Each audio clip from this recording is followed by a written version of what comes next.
Laser fire cauterized the air between them, smelling of ozone and singed fabric. Alara pressed her back against the cool Durasteel of the bulkhead, the warmth of Captain Silas Kane's shoulder blades seeping through her torn ceremonial robes. He was running hot, adrenaline flooding his system like a drug, a true Death Worlder response to imminent annihilation. 3 seconds, Silas grit out, reloading his pulse rifle with a practiced, terrifying calm. Vex is going to breach the starboard airlock. You need to run. Alara looked at him, really looked at him. The soot on his jaw, the fierce, possessive set of his eyes, and the way his body shielded hers from the chaos of Nexus drift. I am done running, Captain. This was the nature of a science fiction story come to life. Not the cold calculations of the Galactic Council, but this raw, burning friction between two stars colliding. They were an apex predator and a fallen queen, standing against the galaxy, from the throne to the dirt. Mercy is the heaviest crown, she thought, the memory of her fall crashing over her like a tidal wave. 72 hours earlier, the High Hall of the Athogard Dominion had been a monument to absolute order.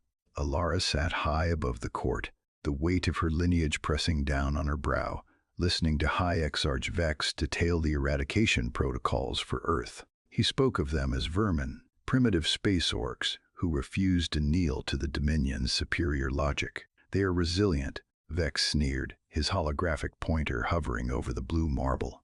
Dangerous. We must shatter their star before they spread. Alara looked at the projection. She didn't see a threat. She saw something the Dominion had long sacrificed on the altar of perfection. Terran spirit. She saw a chaotic, vibrant will to survive that burned brighter than any fusion core. No. Alara's voice cut through the vast chamber, echoing off the crystalline pillars. Stand down, Exarch. We will not blast this world. We will offer an alliance. The reaction was immediate. Vex didn't bow.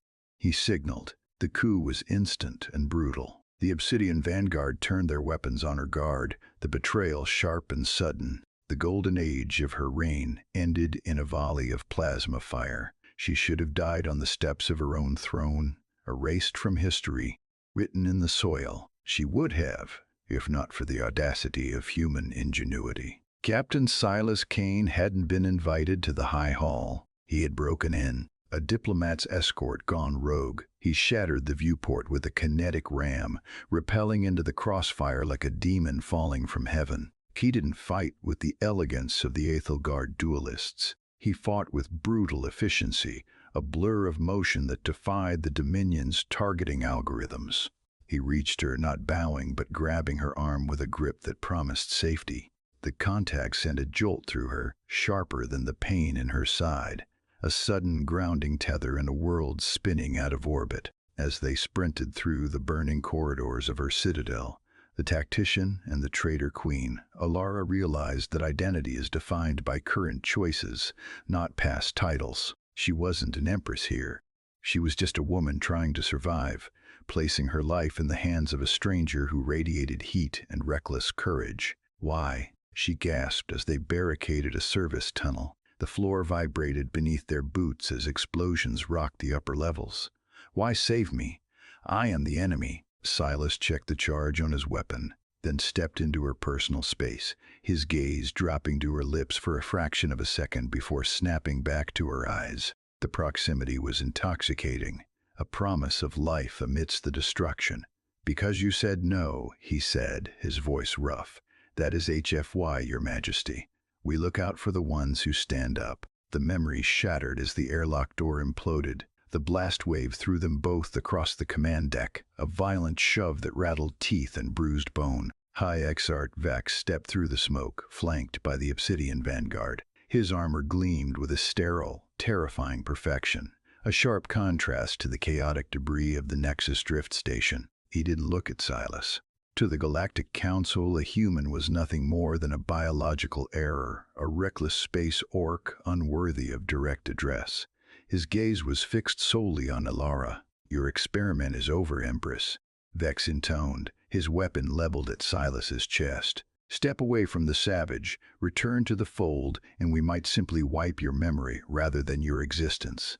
Silas groaned. pushing himself up on one arm. Blood trickled from his temple, but his grip on his rifle didn't waver. He placed himself between the Exarch and Ilara, a battered shield of stubborn humanity refusing to break. The heat coming off him was palpable, a furnace of protective rage. "Run, L," Silas wheezed, the nickname a secret intimacy in the face of death. Ilara looked at the Exarch, the mentor who had taught her strategy, diplomacy, and the cold calculus of rule. Then she looked at the human who had taught her what it meant to breathe. Vex offered her a throne and a mausoleum. Silas offered her a life, however short. She moved faster than Vex anticipated. She wasn't moving to run. She was moving to intercept. Ilara grabbed the pulse pistol from Silas's belt, the metal warm from his body heat. The weight of it felt significant, not heavy like a crown, but solid, like a tool. True leadership sometimes requires sacrificing one's own legacy for the greater good. She understood that now. Her legacy as Empress was a cage. "I am not your Empress," Ilara said, her voice steady over the hum of charging plasma, "and he is not a savage." She fired. The shot was clean, a single bolt of energy that pierced Vex's armor. The Exarch fell, a look of genuine confusion etched onto his features. The vanguard hesitated their programming, unable to process the image of their deity striking down her high priest, and in that split second of hesitation, Silas unleashed hell. It was a blur of noise and light, a desperate scramble for the escape pod while the station disintegrated around them. They tumbled into the launch bay, limbs tangled, breathless and alive. As the pod ejected into the silent vacuum, leaving the burning remains of her past behind, Ilara didn't look back at the stars.